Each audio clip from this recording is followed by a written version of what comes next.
Ce fut le 3 avril 1484, jour du baptême de Manisoyo, les représentants du roi Nzinga-Kuvu sur la côte atlantique congolaise.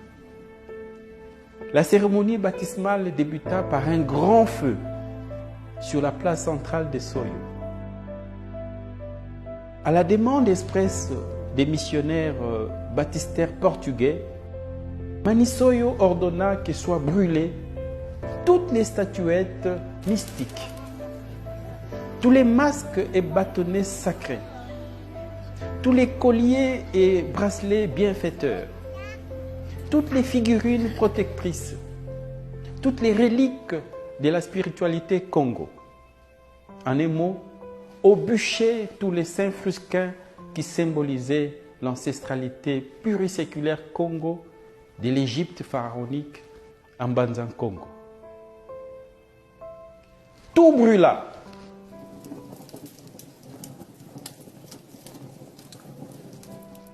Tout sauf les tam-tams et autres instruments de musique, parce qu'il fallait chanter et danser autour de ces grands feux.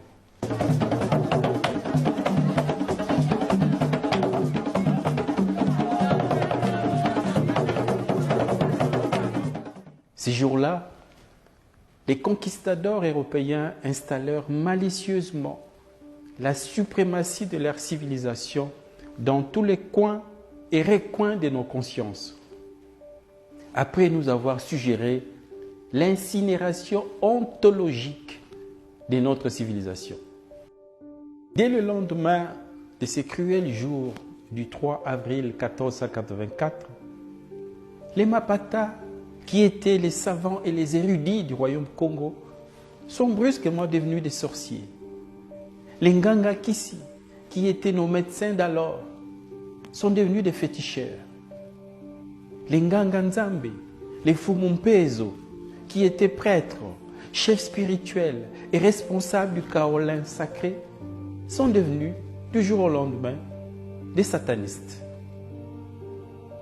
Les Nganga Mayele, qui étaient nos intellectuels, nos éducateurs et nos enseignants, sont devenus des êtres malfaisants. Ces bûchers, c'était donc la mise à feu de notre âme. C'était les brasiers de notre mémoire, la calcination de notre passé, la crémation de notre culture, l'ignition de notre histoire. Depuis ce fameux 3 avril 1484, nous avons cessé d'être les descendants d'Osiris, d'Isis et d'Amon-Ra. Nous avons cessé d'être la progéniture des Kam, des Couches, des Mizraïm, des Nimrod.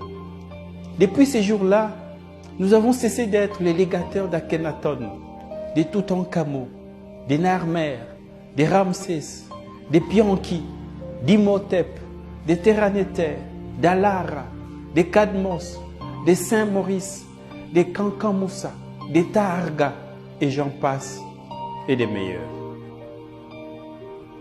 Voilà nos illustres ancêtres de l'Égypte pharaonique, de la Nubie, des Méroé, des Napata, qui ont été le premier au monde à avoir pratiqué l'agriculture, l'élevage et l'architecture le long du Nil.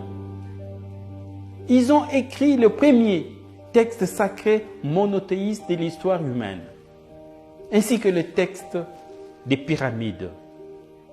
C'est toujours eux, nos ancêtres de Kemet, qui ont inventé les sciences, la philosophie, la médecine, les calendriers, les arts, l'écriture, l'ésotérisme spirituel, la religion monothéiste.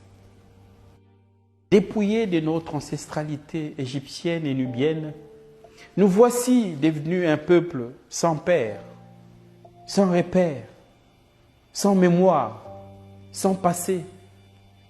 Un peuple tombé depuis dans la mésestime de soi, dans le mépris de soi.